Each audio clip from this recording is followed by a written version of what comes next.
The Swiss Family Robinson by Johann David Wyss. Chapter 10. After dinner, as I found we could not ascend at present, I suspended our hammocks under the arched roots of our tree, and, covering the whole with sailcloth, we had a shelter from the dew and the insects. While my wife was employed making harness for the cow and ass, I went with my sons to the shore to look for wood fit for our use next day. We saw a great quantity of wreck, but none fit for our purpose, till Ernest met with a heap of bamboo canes half buried in sand and mud. These were exactly what I wanted. I drew them out of the sand, stripped them of their leaves, and cut them in pieces of about 4 or 5 feet long, and my sons each made up a bundle to carry home. I then set out to make some slender stalks to make arrows, which I should need in my project. We went towards a thick grove, which appeared likely to contain something for my purpose. We were very cautious, for fear of reptiles or other dangerous animals, allowing Flora to precede us. When we got near, she darted furiously among the bushes. Out flew a troop of beautiful flamingos, and soared into the air. Fritz, always ready, fired at them. 2 fell, one quite dead, the other slightly wounded in the wing. Made use of its long legs so well that it would have escaped if Flora had not seized it and held it till I came up to take possession. The joy of Fritz was extreme to have this beautiful creature alive. He thought at once of curing its wound and domesticating it with our own poultry. "What splendid plumage!" said Ernest. "And you see he is web-footed, like the goose, and has long legs like the stork. Thus he can run as fast on land as he can swim in the water." "Yes," said I, "and fly as quickly in the air. These birds are remarkable for the power and strength of their wings. Few birds have so many advantages." My boys occupied themselves in binding their captive and dressing his wound, while I sought some of the canes which had done flowering, to cut off the hard ends, to point my arrows. These are used by the savages of the Antilles. I then selected the highest canes I could meet with, to assist me in measuring, by a geometrical process, the height of the tree. Ernest took the canes, I had the wounded flamingo, and Fritz carried his own game. Very loud were the cries of joy and astonishment at our approach. The boys all hoped the flamingo might be tamed, of which I felt no doubt, but my wife was uneasy lest it should require more food than she could spare. However, I assured her our new guest would need no attention, as he would provide for himself at the riverside, feeding on small fishes, worms, and insects. His wounds I dressed, and found they would soon be healed. I then tied him to a stake near the river, by a cord long enough to allow him to fish at his pleasure, and in fact, in a few days, he learned to know us, and was quite domesticated. Meantime, my boys had been trying to measure the tree with the long canes I had brought, and came laughing to report to me that I ought to have got them 10 times as long to reach even the lowest branches.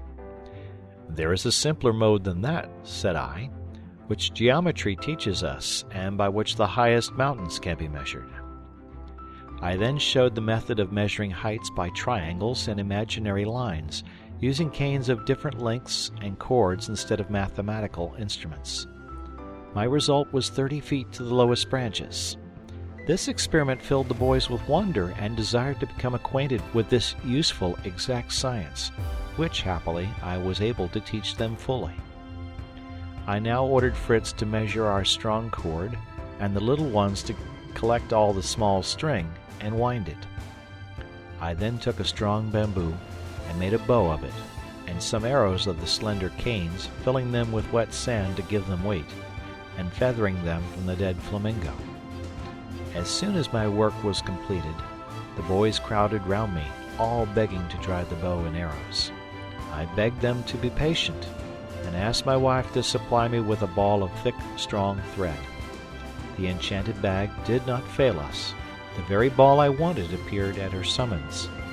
This, my little ones declared, must be magic, but I explained to them that prudence, foresight, and presence of mind in danger, such as their good mother had displayed, produced more miracles than magic.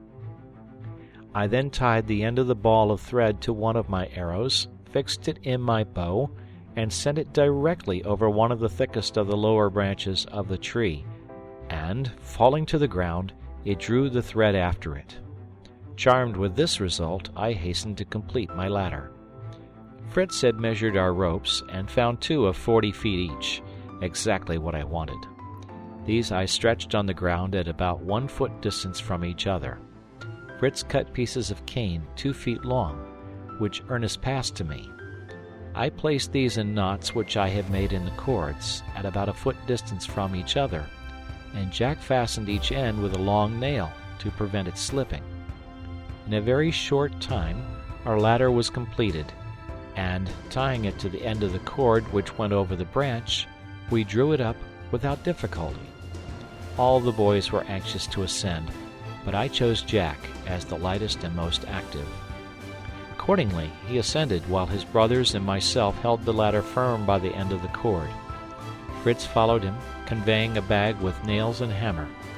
They were soon perched on the branches, huzzaing to us.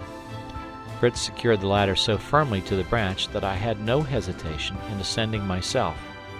I carried with me a large pulley fixed to the end of a rope, which I attached to a branch above us, to enable us to raise the planks necessary to form the groundwork of our habitation. I smoothed the branches a little by aid of my axe, sending the boys down to be out of my way.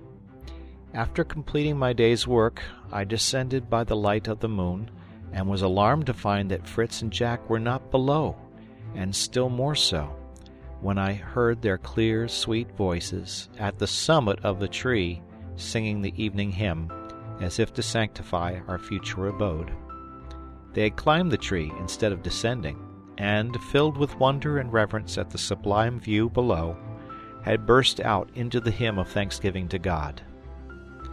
I could not scold my dear boys when they descended, but directed them to assemble the animals and to collect wood to keep up fires during the night, in order to drive away any wild beasts that might be near. My wife then displayed her work, complete harness for her 2 beasts of burden, and in return I promised her we would establish ourselves next day in the tree. Supper was now ready. 1 piece of the porcupine was roasted by the fire, smelling deliciously. Another piece formed a rich soup. A cloth was spread on the turf. The ham, cheese, butter, and biscuits were placed upon it. My wife first assembled the fowls by throwing some grain to them, to accustom them to the place. We soon saw the pigeons fly to roost on the higher branches of the trees, while the fowls perched on the ladder. The beasts we tied to the roots close to us. Now that our cares were over, we sat down to a merry and excellent repast by moonlight. Then, after the prayers of the evening, I kindled our watchfires, and we all lay down to rest in our hammocks. The boys were rather discontented, and complained of their cramped position, longing for the freedom of their beds of moss. But I instructed them to lie, as sailors do, diagonally, and swinging the hammock, and told them that brave Swiss boys might sleep as the sailors of all nations were compelled to sleep. After some stifled sighs and groans, all sank to rest except myself, kept awake by anxiety for the safety of the rest. End of chapter.